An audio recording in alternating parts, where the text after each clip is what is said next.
Dear friends, welcome to Easy English Page 2 class. Today we learn about a small, simple, and important topic that is subject and predicate. ಸ್ನೇಹಿತರೆ, ಇವತ್ತು ನಾವು subject and predicate ಅಂತಕ್ಕಂಥ ಒಂದು ಸಣ್ಣದಾಗಿರ್ತಕ್ಕಂಥ ಬಹಳಷ್ಟು ಸರಳವಾಗಿರ್ತಕ್ಕಂಥ ಮತ್ತು ಬಹಳಷ್ಟು ಮುಖ್ಯವಾಗಿರ್ತಕ್ಕಂಥ ಒಂದು ಟಾಪಿಕ್ ಬಗ್ಗೆ ಅಧ್ಯಯನ ಮಾಡೋಣ. ಸ್ನೇಹಿತರೆ ಹಾಗೂ ವಿದ್ಯಾರ್ಥಿಗಳೇ, ತಾವು ಇಂಗ್ಲೀಷನ್ನು ಸರಳವಾಗಿ ಮತ್ತು ಸುಲಭವಾಗಿ ಕಲಿಬೇಕು ಅಂತಕ್ಕಂಥ ಆಸೆ ಇರತಕ್ಕಂಥವ್ರು ಈ ಒಂದು ನಮ್ಮ ಈಸಿ ಇಂಗ್ಲೀಷ್ ಅಂತಕ್ಕಂಥ ಚಾನಲನ್ನು ಸಬ್ಸ್ಕ್ರೈಬ್ ಮಾಡ್ಕೊಳ್ಳಿ. ಇಲ್ಲಿ ನಾವು ಪ್ರತಿಯೊಂದು ಇಂಗ್ಲೀಷ್ ಗ್ರಾಮರ್ ಮತ್ತು ಸ್ಪೋಕನ್ ಇಂಗ್ಲೀಷ್ನ ಎಲ್ಲ ಟಾಪಿಕ್ಗಳನ್ನು ಸ್ಟೆಪ್ ಬೈ ಸ್ಟೆಪ್ ವಿವರವಾಗಿ ಮತ್ತು ಕನ್ನಡದ ವಿವರಣೆಯೊಂದಿಗೆ ಸರಳ ರೀತಿಯಲ್ಲಿ ಎಕ್ಸ್ಪ್ಲೇನ್ ಮಾಡಿ ತಮಗೆ ಕಲಿಸ್ತಾ ಇದ್ದೇವೆ. ಈ ಒಂದು ಚಾನಲನ್ನು ಸಬ್ಸ್ಕ್ರೈಬ್ ಮಾಡ್ಕೊಳ್ಳಿ. ಸಬ್ಸ್ಕ್ರೈಬ್ ಮಾಡ್ಕೊಂಡ ನಂತರ ನಮ್ಮ ಒಂದು ಪ್ರತಿ ವಿಡಿಯೋದ ನೋಟಿಫಿಕೇಷನ್ ನಿಮಗೆ ಬರ್ತದೆ. ನೀವು ನಿಮ್ಮ ಬಿಡುವಿನ ಸಮಯದಲ್ಲಿ ಅದನ್ನು ನೋಡಿ ಇಂಗ್ಲೀಷನ್ನು ಸರಳವಾಗಿ ಕಲಿಯಬಹುದು. ಸರಿ ಸ್ನೇಹಿತರೆ, ನಾವು ಈ ಒಂದು ಸಬ್ಜೆಕ್ಟ್ ಆ್ಯಂಡ್ ಪ್ರೆಡಿಕೇಟ್ ಅಂತಕ್ಕಂಥ ಟಾಪಿಕನ್ನು ಇವತ್ತು ಅಧ್ಯಯನ ಮಾಡೋಣ. First of all, we should understand what is subject and predicate. Subject means the subject of a sentence is noun or noun equivalent about which something is said. Here it should answer the question, what are we talking about? ಸ್ನೇಹಿತರೆ, subject ಅಂದರೆ ಬೇರೆ ಏನೂ ಅಲ್ಲ, ಆ ಒಂದು ಸೆಂಟೆನ್ಸ್ನಲ್ಲಿ ಇರತಕ್ಕಂಥ ನಾಮಪದ ಅಥವಾ ನಾಮಪದದ ಸರಿಸಮನಾಗಿರ್ತಕ್ಕಂಥ ಪದ. ಇಲ್ಲಿ ನಾವು ಬಹಳ ಮುಖ್ಯವಾಗಿ ಒಂದನ್ನು ಸಬ್ಜೆಕ್ಟ್ ಅಥವಾ ಒಂದು ಅಂಶವನ್ನು ಸಬ್ಜೆಕ್ಟ್ ಅಂತ ಗುರುತಿಸಬೇಕು ಅಂದರೆ ಅಲ್ಲಿರ್ತಕ್ಕಂಥ ಮುಖ್ಯವಾದ ಅಂಶ ಏನಾಗಿರಬೇಕು ಅಂದರೆ ಆ ಒಂದು ಸೆಂಟೆನ್ಸ್ನಲ್ಲಿ ಯಾವುದನ್ನು ಕುರಿತು ಹೇಳ್ತಾ ಇರ್ತೀವಿ ಆ ಒಂದು ಅಂಶ ಸಬ್ಜೆಕ್ಟ್ ಅಂತ ನಾವು ಐಡೆಂಟಿಫೈ ಮಾಡಬಹುದು. Then what is predicate? The predicate is all that we tell about the subject. It should answer, what are we talking about the subject?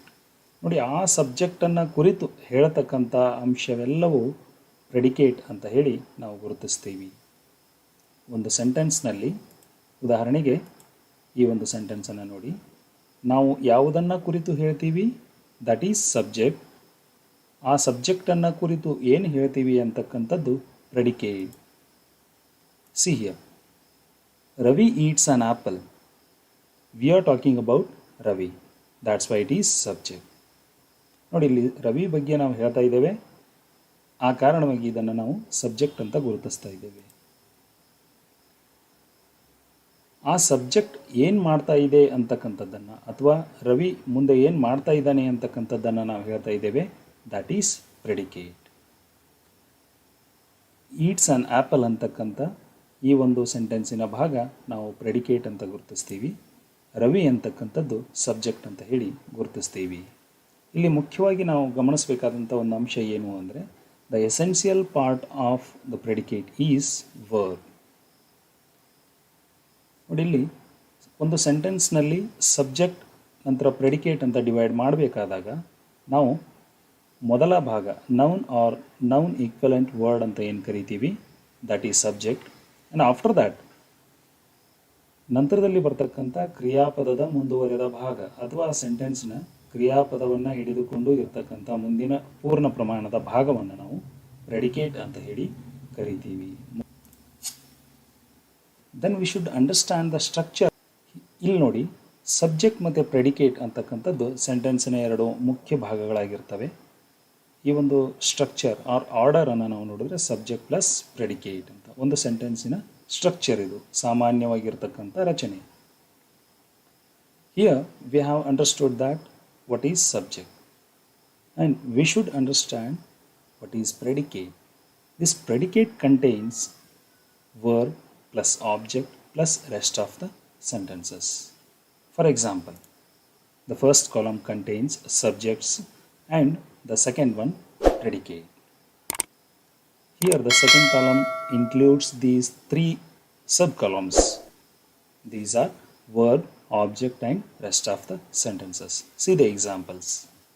Raja ate an apple in the garden. Here we are talking about Raja, the subject. ಆ ಒಂದು subject ಏನು ಮಾಡ್ತದೆ ಅಂತಕ್ಕಂಥದ್ದನ್ನು ನಾವು ನೋಡ್ತಾ ಇದ್ದೇವೆ.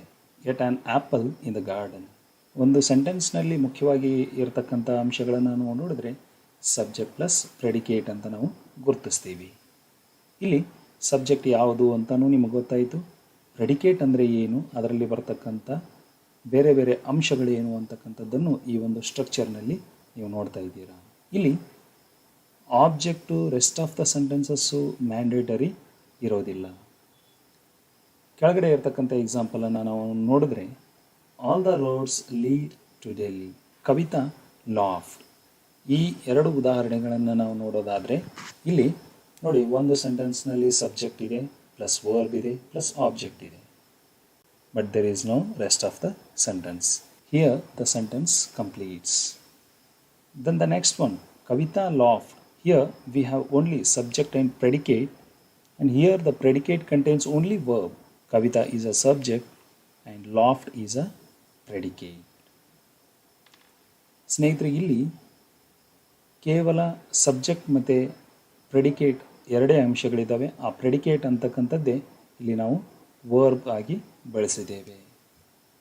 ಹೀಗೆ ಒಂದು ಸೆಂಟೆನ್ಸ್ನಲ್ಲಿ ಸಬ್ಜೆಕ್ಟ್ ಪ್ಲಸ್ ಪ್ರೆಡಿಕೇಟನ್ನು ನಾವು ಐಡೆಂಟಿಫೈ ಮಾಡಬೇಕಾದಾಗ ಪ್ರೆಡಿಕೇಟ್ನಲ್ಲಿ ಎಲ್ಲ ಅಂಶಗಳು ಇರಬೇಕು ಅಂತಕ್ಕಂಥದ್ದು ಮ್ಯಾಂಡೇಟರಿ ಇರೋದಿಲ್ಲ. ಕ್ರಿಯಾಪದದ ನಂತರದ ಭಾಗ ಇರಬಹುದು ಅಥವಾ ಇರಲಿಕ್ಕಿಲ್ಲ. ಆಬ್ಜೆಕ್ಟ್ ಇರಬಹುದು, ರೆಸ್ಟ್ ಆಫ್ ದ ಸೆಂಟೆನ್ಸ್ ಇರಬಹುದು ಅಥವಾ ಇರಲಿಕ್ಕಿಲ್ಲ. But here if we call a group of word as sentence, it should be meaningful. Note, ಇಲ್ಲಿ ಬಹಳ ಮುಖ್ಯವಾಗಿ ಗಮನಿಸಬೇಕಾದಂಥ ಇನ್ನೊಂದು ಅಂಶ ಏನು ಅಂದರೆ, it is not necessary that the subject should always come first. Occasionally it is put after the predicate. ಸ್ನೇಹಿತರೆ, ನಾವು ಇನ್ನೊಂದು ಬಹಳ ಮುಖ್ಯವಾದ ಅಂಶವನ್ನು ಅರ್ಥ ಮಾಡ್ಕೊಳ್ಬೇಕು. ಏನು ಅಂದರೆ, ಪ್ರತಿಯೊಂದು ಸೆಂಟೆನ್ಸ್ನಲ್ಲಿಯೂ ಅಥವಾ ಕೊಟ್ಟಂಥ ಹಲವಾರು ಸೆಂಟೆನ್ಸ್ಗಳಲ್ಲಿ ಸಬ್ಜೆಕ್ಟ್ ಅಂತಕ್ಕಂಥದ್ದು ಸೆಂಟೆನ್ಸಿನ ಪ್ರಾರಂಭದಲ್ಲೇ ಇರಬೇಕು ಅಂತಕ್ಕಂಥ ಕಂಡೀಷನ್ ಏನೂ ಇಲ್ಲ. ಆದರೆ ಆ ಒಂದು ಸೆಂಟೆನ್ಸ್ನಲ್ಲಿ ಸಬ್ಜೆಕ್ಟ್ ಅಂತಕ್ಕಂಥದ್ದು ಕೊನೆಯಲ್ಲಾದರೂ ಇರಬಹುದು, ಮಧ್ಯದಲ್ಲಾದರೂ ಇರಬಹುದು, ಪ್ರಾರಂಭದಲ್ಲಾದರೂ ಇರಬಹುದು. ಅಂಥ ಕೆಲವು ಉದಾಹರಣೆಗಳನ್ನು ಸಹಿತ ನಾವು ನೋಡಬಹುದು. For example, are your parents coming tomorrow. ಇಲ್ಲಿ ನಾವು ಸಬ್ಜೆಕ್ಟನ್ನು ಹೆಲ್ಪಿಂಗ್ ವರ್ಬ್ ಮತ್ತು ಮೇನ್ ವರ್ಬಿನ ಇನ್ ಬಿಟ್ವೀನ್ ಮಧ್ಯದಲ್ಲಿ ನಾವು ನೋಡ್ತಾ ಇದ್ದೇವೆ. Sweet are the uses of adversity. ಇಲ್ಲೂ ಸಹಿತ ನಾವು ಕೊನೆಯ ಭಾಗದಲ್ಲಿ, ಸೆಂಟೆನ್ಸಿನ ಕೊನೆಯ ಭಾಗದಲ್ಲಿ ಆಫ್ಟರ್ ದ ಪ್ರೆಡಿಕೇಟ್ ನಾವು ಇಲ್ಲಿ ಆ ಒಂದು ಸಬ್ಜೆಕ್ಟನ್ನು ನೋಡ್ತಾ ಇದ್ದೇವೆ. Into the bottom sank the sail. ಇಲ್ಲೂ ಸಹಿತ ಕೊನೆಯ ಭಾಗದಲ್ಲಿ ನಾವು ಸಬ್ಜೆಕ್ಟನ್ನು ನೋಡ್ತಾ ಇದ್ದೇವೆ. ನೋಡಿ, ಈ ಕೊನೆಯಲ್ಲಿ ಇರತಕ್ಕಂಥ ಸೆಂಟೆನ್ಸನ್ನು ಅಬ್ಸರ್ವ್ ಮಾಡಿ. There are 2 lines in the forest. ಇಲ್ಲಿ ನೋಡಿ, ದೇರ್ ಅಂತಕ್ಕಂಥ ಒಂದು ಶಬ್ದ ಸಬ್ಜೆಕ್ಟಿನ ಸ್ಥಳದಲ್ಲಿ ಸಬ್ಜೆಕ್ಟಿನ ಕೆಲಸವನ್ನೇ ಮಾಡ್ತಾ ಇದೆ. ಆದರೆ ಇಲ್ಲಿ ಮೇನ್ ಸಬ್ಜೆಕ್ಟ್ ಏನು ಅಂತಂದರೆ 2 ಲೈನ್ಸ್ ಅಂತಕ್ಕಂಥದ್ದು ಸೆಂಟರ್ನಲ್ಲಿ ಬಂದಿರತಕ್ಕಂಥ ಈ ಒಂದು ಶಬ್ದ. ಹೀಗೆ ಸಬ್ಜೆಕ್ಟ್ ಸೆಂಟೆನ್ಸಿನ ಪ್ರಾರಂಭದಲ್ಲೇ ಇರಬೇಕಂತ ಯಾವುದೇ ರೀತಿ ಕಂಡೀಷನ್ ಇಲ್ಲ. ಸೆಂಟೆನ್ಸಿನ ಪ್ರಾರಂಭದಲ್ಲಿ, ಮಧ್ಯದಲ್ಲಿ ಅಥವಾ ಕೆಲವು ಸಂದರ್ಭಗಳಲ್ಲಿ ಕೊನೆಯಲ್ಲಿಯೂ ಸಹಿತ ನಾವು ಅದನ್ನು ನೋಡ್ತಾ ಇದ್ದೇವೆ. ಇನ್ನೊಂದು ಮುಖ್ಯವಾದ ಅಂಶ ಏನು ಅಂತಂದರೆ, ನಾವು ಇಂಪರೇಟಿವ್ ಸೆಂಟೆನ್ಸ್ಗಳನ್ನು ಸಹಿತ ಸಾಕಷ್ಟು ನೋಡ್ತಾ ಇದ್ದೇವೆ. In imperative sentences the subject is omitted or hidden. For example, get out, set down, write a letter, show your bag, give me a book. ಸ್ನೇಹಿತರೆ, ಈ ಒಂದು ಇಂಪರೇಟಿವ್ ಫಾರ್ಮೇಟ್ನಲ್ಲಿ ಇರತಕ್ಕಂಥ ಸೆಂಟೆನ್ಸಸ್ಗಳನ್ನು ನಾವು ಅಬ್ಸರ್ವ್ ಮಾಡಿದರೆ ಇಲ್ಲಿ ಸಬ್ಜೆಕ್ಟು ಒಮಿಟ್ ಆಗಿರ್ತದೆ ಅಥವಾ ಹೈಡ್ ಆಗಿರ್ತದೆ ಅಂತಲೂ ನಾವು ಕರಿತೀವಿ.